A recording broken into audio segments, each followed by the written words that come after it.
is it simple enough that it could be understood by a wide or mass audience? The whole point of this video series is selling 1 million books. The hidden assumption is to do that, you gotta hit the mass, right? Right. A lot of incredible books have sold 50,000 copies, and that's a lot of books, by the way. But we're talking 1 million here. In order to get to 1 million, you gotta hit a big, wide, fat, mass market audience. And you aren't gonna do that if your book is not shareable. People love sharing books that they've read. They don't like sharing books that they haven't got through or that they haven't opened yet.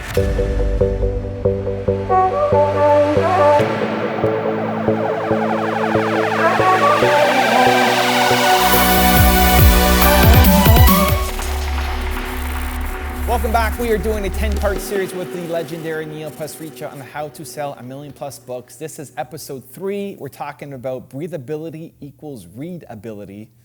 What do you got, man? Breathability does equal readability. I was reading a great book a number of years ago called On Writing by Stephen King. Okay. And he has this great point in the middle of the book. You were the one that first told me that, like, and sometimes like way deep in the middle of a video or the book, like there's the best point. For me, the best part about the book was in the middle. He said, you ever go to a bookstore and you see someone do this? Yeah. Yeah, for years I was always like, why do people do that? There really is no, it doesn't, and if you ask someone, why did you do that? They don't actually have an answer. They're not like, oh, I'm looking for this or I'm looking for that. But actually, he's like, they're checking the breathability of it. Okay. How much air a book has. Because there's a difference between a book that is light, fluffy, easy to read, has air in it, is breathable, than a book that is tight, dense, no pictures, no graphics, right, no headlines. Ugh, right? Now, I like both books. You probably do too. Maybe on both of our bookshelves we have both kinds of books. The airy ones and the thick, dense ones. Interestingly, the books might be the exact same dimensions, they might be the exact same thickness, but one of them might have 50,000 words in them, the other one might have 400,000 words in them. Right. Infinite Jest by David Foster Wallace, a 1,200-page book. I counted the words, like I just did like math of like, you know, measured one page and multiplied with it. Not one at a time? No, but it's like 500,000 words. That's crazy. Okay? Whereas The Happiness Equation by me, this book, big thick hardcover, is like 50 to 60,000 words. Yeah. But when you open it, guess what? Yeah. There's lots of little stories. There's headlines. There's a Dilbert cartoon. Right. There's like lots of, I call them scribbles. Like there's little boxes. There's drawings. I want people to feel like the book is breathable because breathability equals readability. It does. It does. You are much more likely to read a book that you can get through. So I was thinking about that, and as I was looking at my bookshelf, I was like, what other books on my bookshelf have sold millions of books? And I'm like, oh, this book has sold potentially billions of books. Like this is like one of the most popular business books of all time. Who Moved My Cheese? So I opened it up. First thing you notice is, okay, oh yeah, it says right in the back, over 24 million copies sold. Crazy. Okay, you should get this guy on.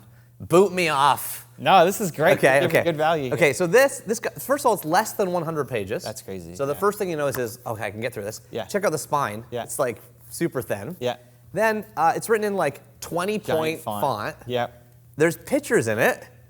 If you do not change, you can become extinct. Like that's the whole thing. Yeah. This book is, look at, oh, there's so many cheese pictures. Okay, so I'm like, who do I know contemporary writers today that are doing this? I have a good friend. He's on his way to selling 1 million copies of this. I think he's at 500,000. His name is Michael Bungay Stanier. It's called The Coaching Habit. When I asked him about editing, he said, you know, I found a great editor, also happened to be Seth Godin's editor. Seth Godin, very much known for his breathability, short, simple prose, right? And he whittled this book down to 25,000 words. You could argue that's the same as an epic blog post in someone's blog. Yeah. But look at the breathability. Look at the big, huge questions, like huge font. Like there's a reason why this thing has been hanging out in the top 1,000 on Amazon for 4 years. It's because it's super breathable, therefore readable, therefore only then do you get to shareable, tell people aboutable, buy copies for your friendsable, because you have to read it too, right? How much of that is done by the author versus the publisher? Well, here's the thing that's related to this question is, what the thing I'm talking about is super hard. People think, oh, well, he's saying like don't put much in it. He's like, no, no, no, no, no, no, no. It's harder to make it breathable than not. There's an old famous Mark Twain quote, sorry my letter was so long, I didn't have time to make it short. Right. Right? The idea is, no, the editing, the whittling, the simplification, the clarification, the cutting to the bone, that is what takes you edit after edit after edit. Sure, the Book of Awesome is actually just 200 blog posts from 1000awesomethings.com, but we edited this thing over a year trying to make it like simple, short. Look at this one. Blowing out the candles on your first try. Keep the spit to yourself and just let it fly. It's time to get windy. Awesome. Done. Like then you go to the next one, like sneaking McDonald's and hiding the evidence. Your family. So that one's a bit longer. Yeah. I also put lots of bold. I highlighted words in bold for no reason, other than that's how it was in Mad Magazine and Archie Comics when I was a kid. Those are tailored towards children with attention problems like me. And so add in some pictures. Yeah. Hired a photographer. You know, that old joke people say when they open a book, they're like, oh, no pictures? Oh, there's no pictures in that. No drawings. They're right. Every book should have some arts or some way to visually stimulate and challenge the reader, because otherwise it's going to collect dust. Not many of us have a 14-hour flight to really sink into gun germs and steel. Right? And that book has done well, but the number of people who have read it would be less than some of the books I'm referring to. 24 million copies of Who Moved My Cheese sold. The book's 96 pages. Right. You know? So again, is that something that you as the author think about and say, okay, how do I make this more breathable? Or is that, here's my finished manuscript, publisher, editing? Yeah, so it depends on your relationship with your publisher and editor. In my case, historically, I've had to sometimes convince them, right? Wow. Yeah, because people want to put out a book that's full, that's stuffed to the brim. And on my new book, so I'll tell you some of the conversations, because we're recording this before this book comes out. Yeah. Okay, so on You Are Awesome, I said to them, hey, when you open the front page, can I put this little secret note? So you open the book, you hear the voice, it says, you are what you eat, and you are what you read. Are you hungry? Let's go. So they're like, oh, okay, we can do that. Then I'm like, oh, and when you peel open the cover of the book, can we hide a little message underneath the flap? Yeah. And they're like, yeah, okay, we'll do that. That's nice. Well, sure. So I'm like, oh, can we insert the graphic of, I have this story about the ellipses, the ... One of my models from this book is about adding an ellipsis to your life. Whenever you hit a dead end, add a ... So I found the history of the ellipses. I found the first ever time it was used in history 500 years ago. I got an image of it. Obviously, it's out of copyright. It's 500 years old. I put it in the book, and they said, oh, we don't need that picture. That's not needed. I was like, I know it's not needed, but I want it for breathability. So later in the book, I'm talking about postsecret.com. The guy, Frank Warren, he's collected over 1 million postcards. It's the largest advertisement-free blog in the world. And I said, let's put some of the postcards in the book. They said, I don't know if it's needed, but to their credit, when I said, but I want it for breathability. I want pictures. I want something light. They're like, okay. Handwritten really helps. If you can handwrite anything, we live in an age where everything we read is digital and computer generated. So now actually handwriting stands out. Real handwriting, not computer handwriting font. I mean, I have, at the end of every secret of this book, the Happiness Equation, that's why, for that exact reason, that's all written by, so you literally use a sharper and printer paper for this. But at the end of every chapter, if I can find a chapter end really quick, come on, Neil, don't fail me now. Here we go. There it is. It's like I summarize the lessons in my own handwriting, right? Cool. So that way it's like a signpost, it adds to breathability, it creates a little totem between chapters. So do you write the whole book first? Yeah. And then you think, how do I make this more breathable? Your Word document or Scrivener file or whatever you're using to write will not be breathable. Got it. Adding breathability into it. That's what I'm talking about. Every what? Every how many pages? Well, I love your brain. You want to get it to like kind of algorithm, make it an algorithm. Roughly, like every... I'll tell you the test. Yeah. The grandma test. The grandma test. Okay. Here's what you do to answer that question. You give the book to your grandma. You leave it there on her counter table or on her bedside. And a month later, all you do is ask her one question. What page did you get up to? And I do this with my friends with my books. I want to know where you stopped. I don't expect you to get through the whole book. How many books does the average person get through? I just want to know where you stopped reading, because that tells me that it wasn't enough to keep you flipping, right? And on many of my books, especially in rough draft, people are like, oh, page 50, page 100. So I go through my own book, and I'm like, what exactly is happening? Oh, page 50. No pictures from page 30 onwards. That'll do it. The chapter was too long. It kept going and going. Oh, I didn't have enough of a nugget here. So I'm always trying to get people to flip. You know what the scarcest resource of all is today in the world? Time. Attention. So breathability also helps because it gives you a quicker path through it. It's partly why I think we're seeing the rise of thin books are coming back. You know, the TED Talk books, right? Peter Thiel's book, 0 to 1. You know, you're seeing a lot more of these like the commencement speech books are getting popular. It's like, that's a commencement speech. That's literally like a 50-page book, but sells a lot of copies because I can read it. It's breathable. I can get through it.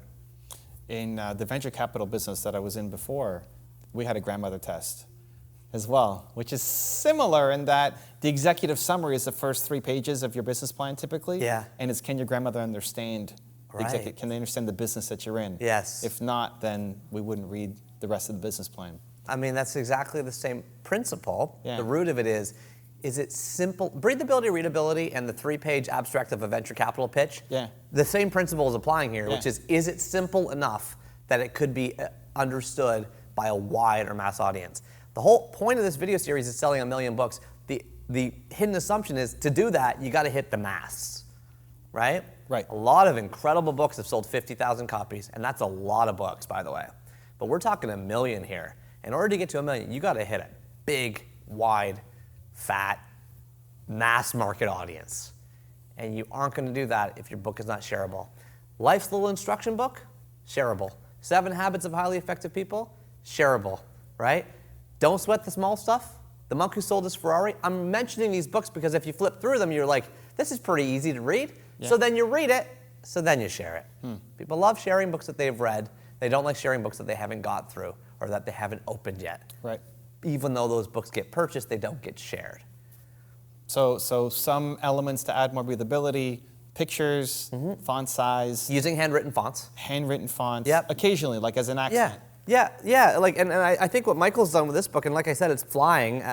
Maybe by the time this video comes out, it'll be in 1 million copies. Is like, you know, he's got 7 questions. So there's a listicle format people can latch on to. It tells you which question you're at, then it opens into that question. You know, we talked about Ryan Holiday earlier in an earlier video in this series. The obstacle is the way. Ego's the enemy. Short chapters, really small pieces of wisdom. 3 pages. Exactly. Yeah. So then you get another great test on the breathability thing is could you read it in the bathroom? Okay. And I will tell you honestly, one of the biggest compliments or the most frequent compliments I get is, hey Neil, I found this book in my friend's bathroom. Wow. Or I leave it in my bathroom, guests love it. Or it sits in our cottage. Or I leave it on the corner of my desk when the students are bored at the end of the school year. Like any of those places communicate breathability because that means that you can pick it up and pick it back down or you can jump into it or jump out of it. Well, I think with something like that too, there's no order. If you jump in on its day 58, you're still going to learn something awesome. Yeah, and I didn't put that as part of this thesis because I think it is possible. I know it is possible to sell millions of books and have a cohesive narrative structure. Right. So that's not a deal breaker if it's not like this book is, where you can jump in and jump out. Certainly, this book has an order, but that helped for sure because now it's like the phone book. You can just play around with the thing.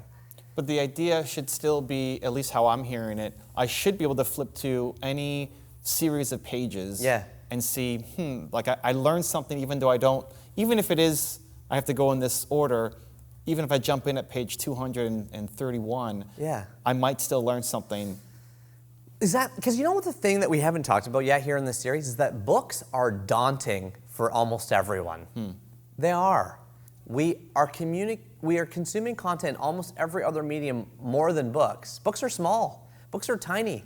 You can sell 5,000 copies and be #1 on the bestseller list, right? You sell 5,000 tickets to a movie, you aren't even in the top 10 on the box office for the weekend. Right. Like this books thing is a small industry, right? Small. Small. Because books are daunting. We are taught as children to hate books. Because we're forced to read them cover to cover Right. in the school system, and you didn't even pick which book it was. You got to read King Lear, and it's in a language you probably don't understand, and you talk about it ad infinitum, and then you're like, oh, I don't think I like reading. You do. You just haven't got a chance to exercise that muscle yet. So yes, if your book can be readable and fun and simple and accessible and light and pass the flip test, that people think, I could read this. I actually could. That gets you so much cred and helps you break through the clutter, because the book world starts from a place of disadvantage where most people have had it beaten out of them as children that they don't like books. 1 in 3 Americans has not read a book in the last year. Wow. Yeah, and that's 1 in 3. I mean, maybe when you're doing the survey, you're like, yeah, I read a book. I mean, like, I'm like, that's kind of low. I would think it'd be even higher. I sit beside people on the planes all the time. I'm like, have you read what are you reading? They're like, Nothing. nothing is the answer. Nothing. I'm trying to get people in the game. Start with this one. This is a kid's book. Right. It's got 30 words. Gotta make it breathable. Breathable. Love it. Okay, so once again, this is a 10-part series with Neil on how to sell 1 million+ books. Coming up, episode 4, Find an Empty Ocean. Go click the link right there. Continue to believe, and we'll see you there.